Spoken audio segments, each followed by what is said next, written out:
Hello, everyone. This week's discussion was about solution-focused therapy. And I just wanted to start out with a few key things about solution-focused therapy.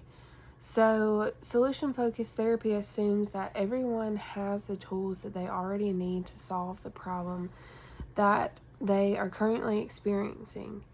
And this also involves solution talk rather than problem talk. I honestly can see this in myself right now.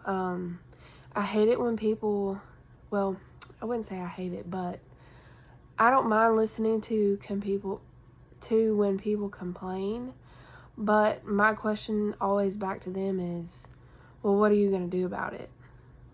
So I feel like when people complain, it's always important to follow them up with that question because it gets them to think, well, I could sit here all day and complain, but what am I actually going to do about what I'm complaining about? And it also has a lot to do with compliments and encouraging your students and your clients. So the scenario that we were given is about Jason, who's a Hispanic 8th grader who is not completing his schoolwork and has low grades and is disruptive in math. So, what I would probably do first is ask him sort of kind of like the miracle question that Dollar High talked about. Along the lines of, I already know why your teachers and your parents want to talk, but I'm curious to know, what would you like to see different in your school life, in your home life, and what does that look like to you? That question is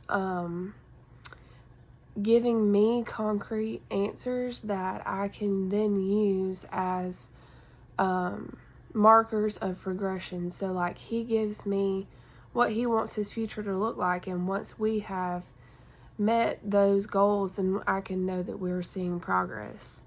I would ask him what his favorite thing about school is, because the scenario leads me to believe that maybe there's something maybe going on in the math classroom and not just specifically his whole school experience. So maybe like the teacher or maybe a certain student in math is disrupting him. So I would start broad and ask him what his favorite thing about school is, get him talking about some other courses, and then ask him what he can do to transfer those feelings and those actions into his math class.